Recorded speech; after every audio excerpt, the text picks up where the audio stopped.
సీత గారు ఊరుకోండి. పోగొట్టుకున్న జీవితాన్ని సంపాదించుకోలేము, అలాగని ఉన్న జీవితాన్ని పోగొట్టుకోలేము. మీ నాన్నగారి ఆశ కోరిక ఏమిటి? కూతురు కళకళలాడుతూ ఉండాలని.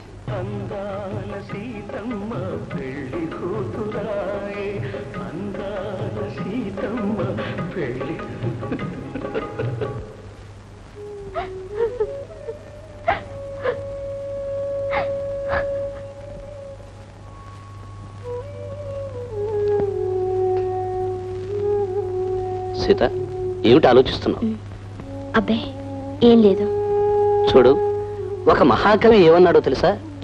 నాతోగా జనరల్గా గతాన్ని గురించి ఆలోచిస్తూ కూర్చుంటే భవిష్యత్తు కూడా మిగలదన్నాడు. నిజానికి భవిష్యద్భూత వర్తమానాలతో భూతకాలం వర్తమానానికి భవిష్యత్తుకి వర్తమానంగా వర్తిస్తుంది.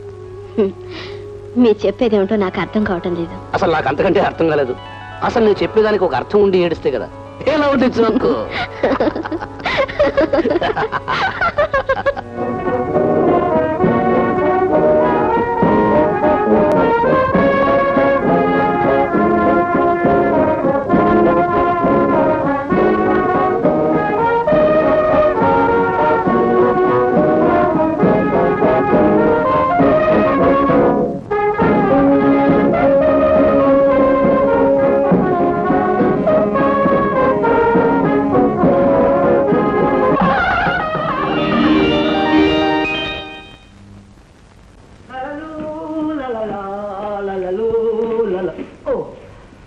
పెద్దవాడు ఏ కుర్చీలో ఉందో ఏమో, తీరా పెట్టాక మా ఫ్రెండ్ వచ్చి కేకలేస్తే కనుక్కునే పెడదాం. సీతగారు, సీతగారు, సీతగారు, నేను వచ్చేసాను.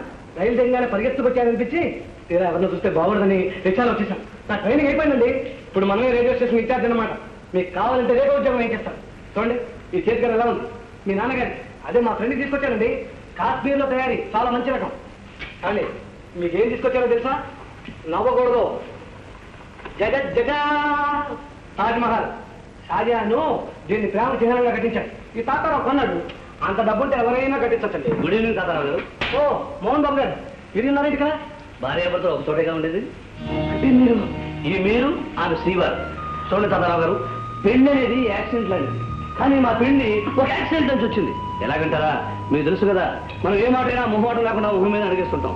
పెళ్లి చేసుకుంటావా లేకపోతే మేడం మీద దూకి చావమంటావా అన్నాం. జోకులుకుంది, దూకుమంది, దూకేశాను, కిరుగుమంది వచ్చి చూసింది, కానీ చావలేదు. పక్కింటి డాబా మీద ఎండేసిన ఉడియాల్లో చుక్కల్లో చంద్రుల్లో పడుకున్నాను. దొక్కుమంది, పిల్లడిస్తుంది. ఏమో జోకు. బాగుందండి, చాలా బాగుందండి. కంగ్రాచులేషన్ సీత గారు. Wish you happy marriage. మీ ఇద్దరికి నా పెళ్లి కనుక తీసుకోండి. ఎక్కడండి మా ఫ్రెండ్? తాతారావు గారు, మీ ఫ్రెండ్ మనందరికి అన్యాయం చేసి వెళ్ళిపోయారు.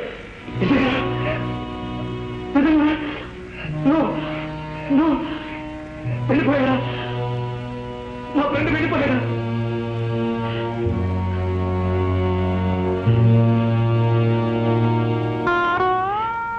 ఏమిటి ఫ్రెండు, ఎందుకు ఇలా చేసావు? నువ్వు మాట్లాడుతున్నప్పుడల్లా నేను పారిపోతున్నానన్నా నాకు చెప్పకుండా వెళ్ళిపోయావు. నేను పారిపోను ఫ్రెండు, నేను ఎక్కడికి పారిపోను. నీ ఇష్టం వచ్చిన సేపు మాట్లాడు ఫ్రెండు, నీ ఇష్టం వచ్చిన సేపు మాట్లాడు. ఇదిగో చూడు, నీకోసం ఏం తీసుకొచ్చాను చూడు. అమ్మగారికి ఏం తీసుకురాలేదని అడుగుతావని ఇదిగో ఈ చాలా తీసుకొచ్చాను ఫ్రెండు. తాతారావు గారు, ముందు మా ఫ్రెండ్కి అమ్మగారు బట్టిగా కనిపించావు. ఇప్పుడు నాకు ఇద్దరు కనిపిస్తున్నారండి. ఇప్పుడు తెలుస్తోంది, మనసారా ఇష్టమైన వాళ్ళు మన గుండెల్లోనే ఉంటారండి, మన కళ్ళ ముందే కనిపిస్తుంటారు. అమ్మగారు ఈ కూర్చుని కూర్చుంటే మా ఫ్రెండ్ ఇక్కడే ఉన్నారండి. ఆవిడ్ని వదిలి ఈయన దూరంగా వెళ్ళిపోరండి.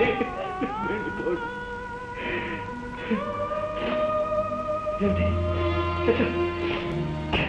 నా కన్నీళ్ళు వస్తాయి ఏమిటి? నేనే చెప్పాను కదా, జీవితాన్ని వాటిలా తేలిగ్గా తీసుకోవాలి.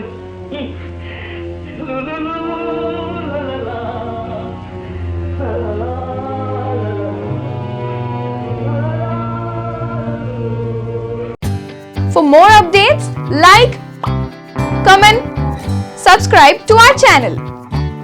Hey darlings, గంటని click చేయడం మర్చిపోకండి.